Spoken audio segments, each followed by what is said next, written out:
Saudações, família vascaína, tudo bem?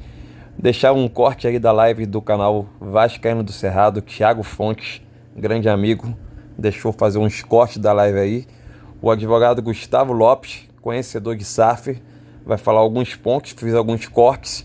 E o Levinciano, que veio para a presidência passada do Vasco da Gama, que teve aquele golpe, ele abriu um pouco o coração dele sobre a situação atual do Vasco. Fica esses cortes para vocês aí. Se inscreva aí, deixa o like, compartilhe. Saudações de vascaínas. Valeu, galera. Apresentadas, eu acho que tem a ver com entender o que foi acordado nesse contrato e se houve alguma quebra do que foi acordado, né? Eu acho que tem a ver com isso. Funciona assim. Como que são pagas as dívidas da associação ligadas ao futebol? Só as ligadas ao futebol, ok? Uhum. Elas são pagas da seguinte forma: 20% da receita mensal da SAF, mais 50% do lucro que seria repassado para a associação. No caso aqui do Vasco, seria 15% do lucro. Que o Vasco, a associação, ficaria com 30%, seria 15% do lucro. Entretanto, durante estes 10 anos, são 6, pode virar 10, né? Mas vamos falar vamos até dilatar. Durante esses 10 anos, a SAF não é responsável por aquela dívida. E quando ela depositar os 20%, nem o clube e nem a SAF podem ser acionados por dívida de futebol. Lembrando que são dívidas do futebol. Outras dívidas da associação não ligadas ao futebol, sei lá, a recepção do clube social, a piscina que estragou, as ações trabalhistas que o Vasco eventualmente ainda tem hoje, a execução da época lá do Vasco Olímpico, dos anos 2000, do basquete e tal, isso não entra para o futebol. Isso fica à parte, separado. Então, a SAF assume 20% da sua receita, ou seja, o que ela puder pagar durante 6 anos. Pagou 60%, prorroga por mais 4. Terminou os 10 anos, não pagou, aí sim ela se torna responsável por tudo. Mas aí que vem um ponto. Ao se tornar responsável por tudo, ela pode escolher não pagar a dívida. Como? Decretando falência. E esse é o grande problema da SAF. Esse é o medo, o receio que eu, torcedor, se fosse torcedor vascaíno, teria hoje. E vou explicar por quê. O Atlético Mineiro, eu sou torcedor do Atlético, nunca escondi, sou atleticano. O Atlético hoje está em vias de se tornar uma SAF. Há um tempo atrás, a conversa é que havia um investidor estrangeiro, Peter Grieve. Não deu certo. O grupo de atleticanos, alguns inclusive já botam dinheiro no clube, se reuniram e falaram: não, vamos montar uma SAF, entre aspas, puro sangue. Eu falei: opa, agora me interessou. Por quê? Qual que é o problema da SAF do Vasco? Quem é 777? Quem é o dono? Eu vi que os investidores que vão aportar dinheiro no Atlético são atleticanos, né? É o Rubens Menin, da MRV, é o Ricardo Guimarães, do BMG, é o como é que chama? Agostinho Patrus, da transportadora Patrus, é o Renato do grupo Mater Dei. A gente sabe quem são as pessoas. O Cruzeiro é o Ronaldo. O dinheiro dele. Ele personaliza a SAF, ele representa a SAF. No Botafogo, é o John Textor. E no Vasco? Luiz Melo. Vai reclamar pra quem? É tão impessoal. Gente, olha a gravidade. E vou mais longe, tá? Olha a gravidade da situação. Eu vi alguém comentar, até alguém tarimbado, um conselheiro de um grande clube, falando assim: não, se der errado, é só devolver o futebol para a associação. Faz sentido. Não era devolver o futebol, devolver a SAF para a associação. Uma vez virou SAF, não pode desvirar. Se você cria o CNPJ da SAF, ou ela dá certo, ou é falência. Para a associação não tocar a SAF, assumindo aquelas dívidas todas e tal, e começar de novo como time de futebol, vai ter que começar lá da última divisão do seu campeonato estadual, com um novo nome, com tudo. Esse é o grande risco. Esse é o receio que eu teria como torcedor do Vasco, não por uma questão desportiva, mas o grupo 777 é quem? Quem é o grupo 777? Qual a responsabilidade pessoal que esse grupo tem com o Vasco, com o Brasil, com o futebol. O Textor tem o grupo Eagle, tem outros times e esportes. O Botafogo dando errado vai interferir nos investidores das outras modalidades. O Ronaldo, o Cruzeiro dando errado, ele vai pagar com a imagem dele. A 777 vai pagar com o quê? Qual que é o risco dela de dar errado? Nenhum. A empresa não existe no Brasil. A empresa, enquanto lá o Dedê, eu tenho 4, 5, 6 empresas numa salinha no shopping. Para completar, ela é aberta em Delaware, que é um paraíso fiscal. Ela tem como sócio, que saiu hoje numa matéria, inclusive no site norueguês, um cara que já foi preso 3 vezes, 3 vezes, né? A grana que eles tacaram, ou que pegaram emprestado no Vasco da Gama, parece que foi emprestado para uma empresa da irmã dele. Fala-se muito em, como é que é? Flagship? Como é que vocês estavam falando mais cedo? O flagship, né? Que seríamos o carro-chefe, digamos assim. Ou a compra alavancada, né? Que é, eles ficam tirando o dinheiro de uma empresa. É o dinheiro barato. O dinheiro barato. Então, mas assim, dentro dessa sua preocupação, da preocupação que deveríamos ter, né, claro, que deveríamos ter, que é, não tem como voltar atrás. Ok, a SAF do Vasco, uma vez que construiu o CNPJ, ele tem que ser tocado como uma empresa separada do associativo. Não volta mais, né? Mas o negócio, por exemplo, o Gama desfez o negócio. O Gama aqui, eu conversei com o presidente do Gama, eu passei horas falando com ele no telefone, ele me ligou, né? E ele falou, olha, Thiago, vem um cara, um empresário, que se dizia empresário, e que sabe quando você pega um paciente doente, leva um remédio, leva um chá, vai conversando, diz que é o tal do Leonard Sheikman. O cara ia na casa dele, levava a esposa para ficar conversando com a esposa dele, que eles iam fazer, ia acontecer, e era tudo mentira. Lá, eles entraram com um processo de litígio e desfez o negócio aí é onde a gente entra naquele assunto, naquele primeiro debate lá, de que existem coisas separadas, né? Que é a primeira a constituição de SAF e depois a venda. O processo da venda, ele pode ser feito, mas o Vasco tem que ter banca para segurar a penca depois deixada pela empresa, né? Nesse cenário, as ações, os 70%, voltariam para o Vasco, associação, e o Vasco, associação, seria o sócio unitário da SAF, que era da 777, ou do Vasco SAF. Então, hoje, o Vasco Associação tem 30%, se o negócio for desfeito, ele volta a ter 100%.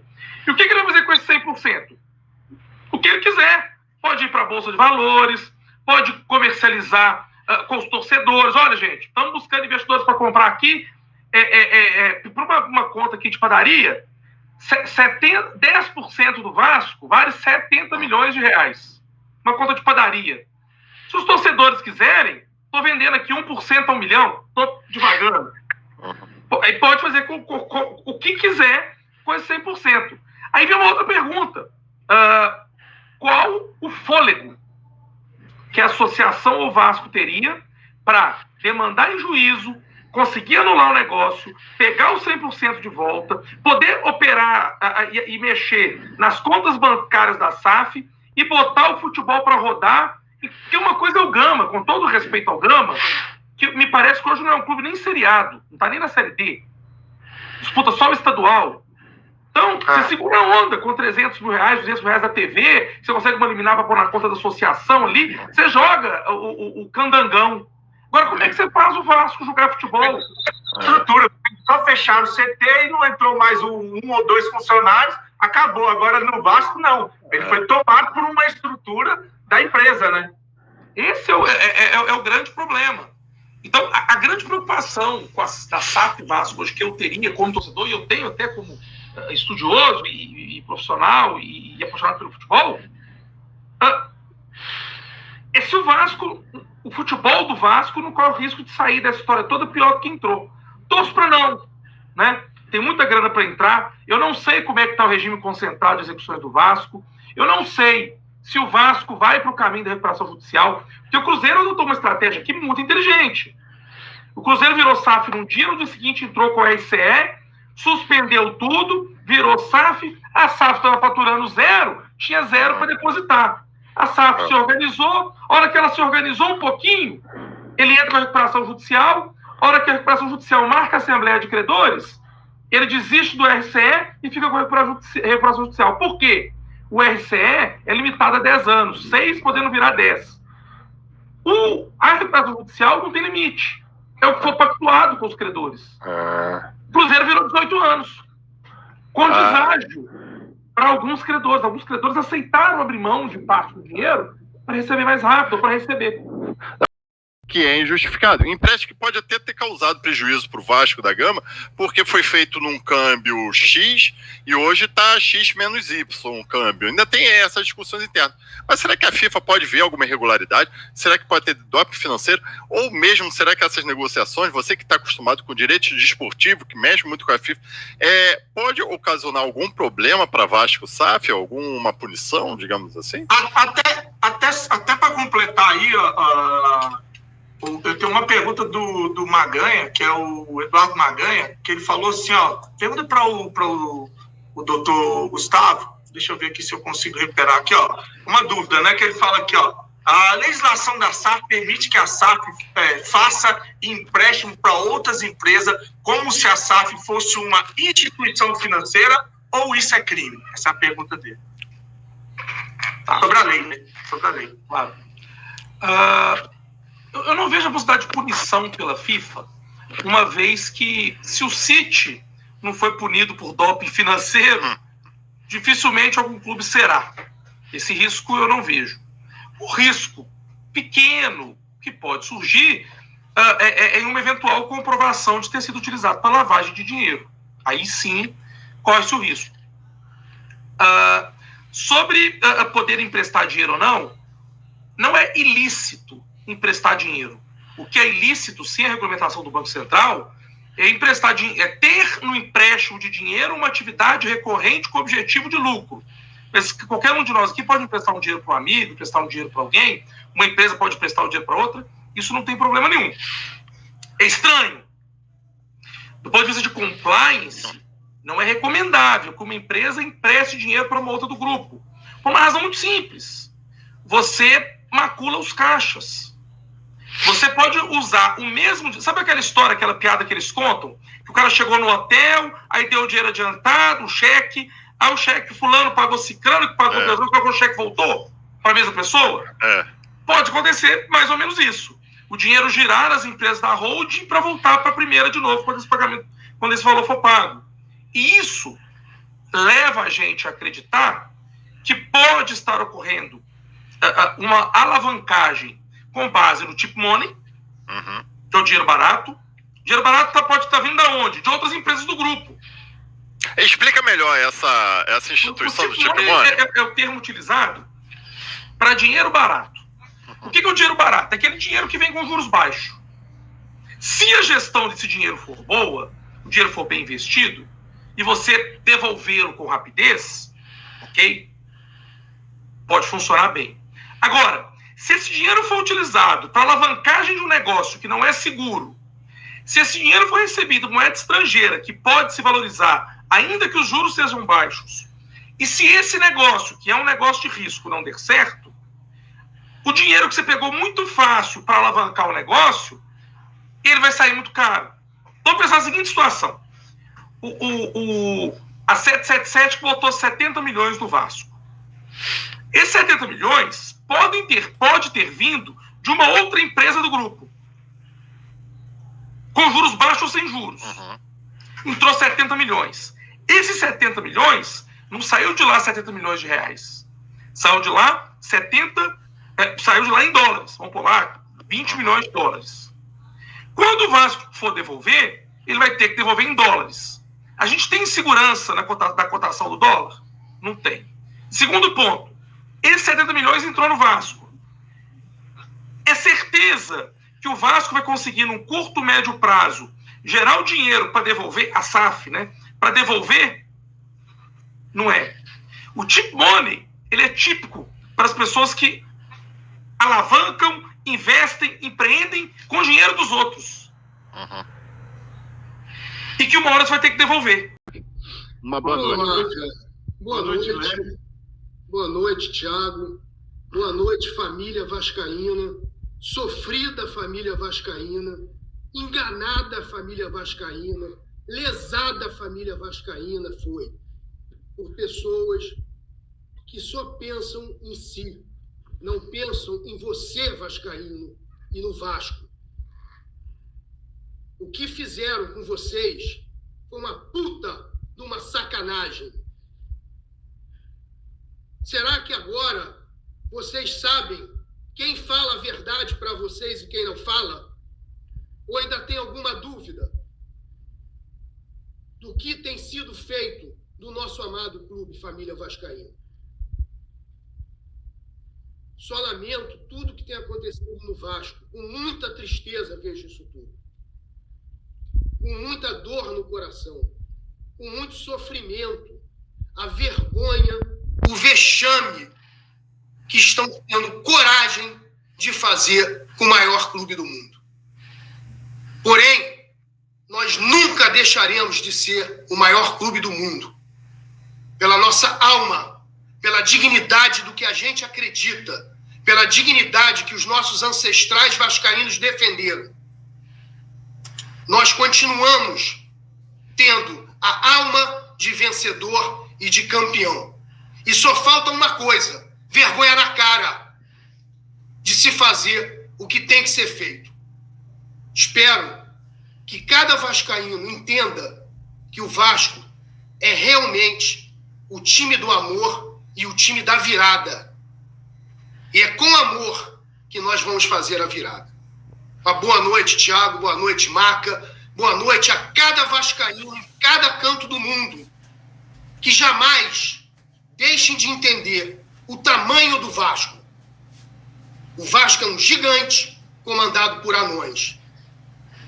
O Vasco precisa ser do tamanho do amor da sua torcida, do tamanho da paixão do seu torcedor, do tamanho do culhão de quem realmente quer fazer e sabe fazer o Vasco ser campeão. O Vasco não é para disputar rebaixamento, muito menos segunda página de tabela de qualquer lugar que ele estiver. O Vasco é o Vasco, o resto é fiasco. O problema é que hoje o Vasco é comandado por fiasco e não por quem é vascaíno e ama o Vasco de verdade. O Vasco não pode ser comandado por alguém que torça para o rival. O Vasco é para ser comandado por quem tem tesão, amor e paixão pelo clube. Quem já viu esse clube levantar troféus continentais, nacionais e estaduais. Não só no futebol, mas em 59 modalidades esportivas. O Vasco não é isso que estão fazendo com o Vasco. O Vasco não é isso que nós estamos vendo. O Vasco precisa voltar ao lugar do Vasco. E isso só pode ser feito quando toda a torcida vascaína estiver abraçada e hermanada em este propósito. Enquanto houver um vascaíno que justifique por qualquer razão o Vasco disputar uma zona de rebaixamento, o Vasco não será o Vasco.